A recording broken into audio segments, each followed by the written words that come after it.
हम मैथ्स के कुछ बेसिक टॉपिक्स में डिस्कस कर रहे थे। आज हम करेंगे रेशियो एंड प्रोपोर्शन। रेशियो क्या होता है?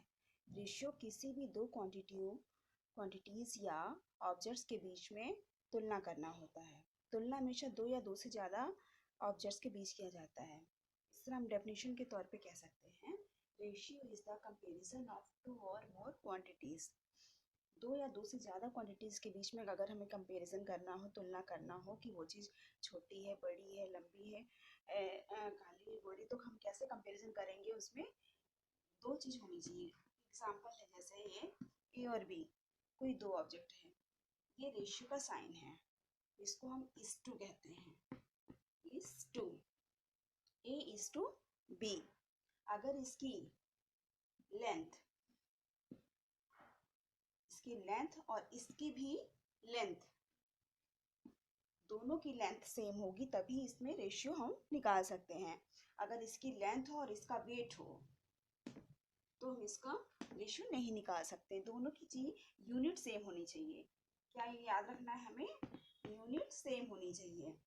अगर ये वेट है तो इसका भी वेट होना चाहिए, ये लेंथ है तो इसका भी लेंथ। ये नहीं हो सकता कि ये लेंथ इसका हम इसकी लेंथ कर रहे हैं और इसका वेट कर रहे हैं कि ये इतना लंबा है और ये इतना भारी है। नो, ऐसा नहीं हो सकता। यूनिट हमेशा सेम रखना है। जैसे कि एग्जांपल लेते हैं हम कि 5 kg और ये है 500 g, यानी कि 5 किलोग्राम और 500 ग्राम के बीच में कंपैरिजन करना है, यानी कि रेशियो फाइंड करना है हमें। तो ये ग्राम है, ये किलोग्राम है, तो नहीं हो सकता। तो हमें दोनों की यूनिट सेम करनी है। या तो इसे हम ग्राम बनाएं या तो इसे हम किलोग्राम बनाएं। तो ज़्यादातर क्या होता है, स्मॉल यूनिट्स में हम जाते हैं। स्मॉल यूनिट क्या है इसमें? ग्राम। तो 5 kg को ग्राम में कन्वर्ट करेंगे तो क्या होगा? हमारा मेजरमेंट होता है 1 kg इक्वल्स टू 1000 ग्राम।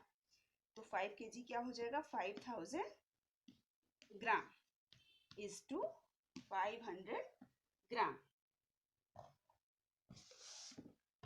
ये जीरो यहाँ से खत्म हो गया। क्या बचा? 5 10 जा 15, 10 इज टू 1। ये मेरा करेक्ट आंसर आया। तो ये याद रखना है, रेशियो में हमेशा कंपैरिजन होता है दो सेम यूनिट्स के बीच में। वो सेंटीमीटर है तो वो भी सेंटीमीटर होगा, वो किलोग्राम है तो वो भी किलोग्राम होगा, वो मिनट में है तो वो भी मिनट में होगा। डिफरेंट यूनिट्स में रेशियो नहीं फाइंड किया जाता, वो रॉन्ग हो जाता है। Proportion means equality. इक्वलिटी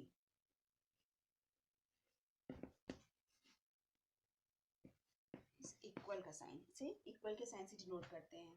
जैसे कोई एग्जांपल से हम समझते हैं, 2:3 प्रोपोर्शन 4:5।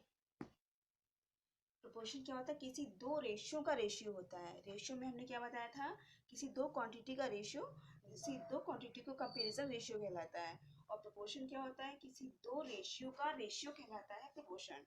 प्रोपोर्शन मीन्स उन दोनों का रेशियो इक्वल है या नहीं। जैसे ये 2:3 है तो इसको हम 2/3 भी लिख सकते हैं और यहाँ इक्वल साइन कर सकते हैं। और ये 4/5, तो ये इक्वल नहीं है एक दूसरे से, तो इसको हम लिखेंगे प्रोपोर्शन में नहीं है, नो। कहेंगे क्या ये प्रोपोर्शन में है? तो बोलेंगे हम नो।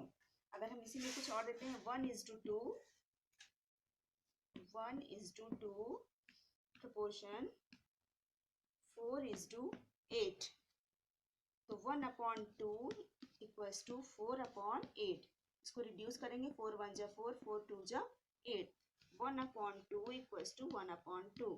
तो ये रेशियो हमारा प्रोपोर्शन में है, तो यहाँ पर हम लिखेंगे yes.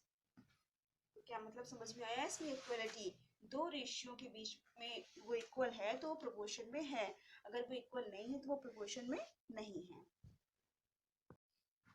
Some applications of proportion, कुछ फॉर्मूला देखते हैं प्रोपोर्शन के। जैसे A:B प्रोपोर्शन C:D। इसमें दो अलग अलग रेशियो हैं, उनका हम प्रोपोर्शन निकालेंगे। B एंड C को हम कहेंगे मीन्स, बीच का नंबर है, इसको हम मीन्स बोलते हैं। A और D को हम बोलेंगे आउटर या एक्सट्रीम, बाहर का पार्ट है, इसको हम एक्सट्रीम बोलेंगे, इसको हम बोलेंगे मीन्स, बीच का पार्ट है। तो इसको एज ए फॉर्मूला हम लिखेंगे, product of means equals to product of extremes. B into C equals to A into D. क्या लिखेंगे इसको हम?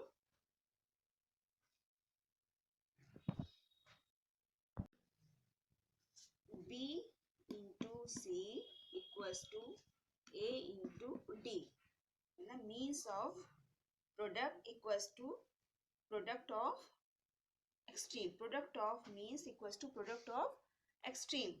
अब इसे कोई एग्जांपल से समझते हैं। 2:3 प्रोपोर्शनल x is to 24, ऐसा कोई क्वेश्चन है। इसमें x एक अननोन वैल्यू है, इसे हमें फाइंड करना है। तो ये फॉर्मूला हम लगाएंगे इसमें, product of means equals to product of extreme, मतलब इन दोनों का मल्टीप्लाई और इन दोनों का मल्टीप्लाई इक्वल होना चाहिए।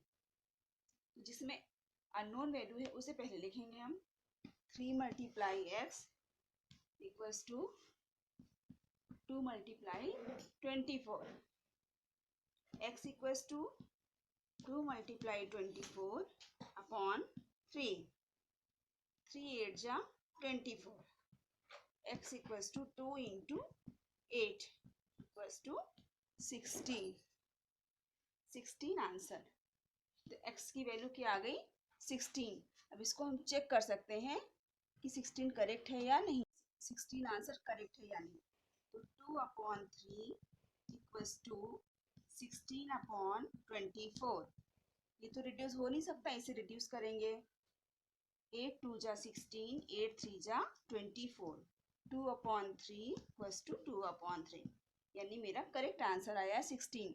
ये दोनों इक्वल होना चाहिए, वो इक्वल हो गया।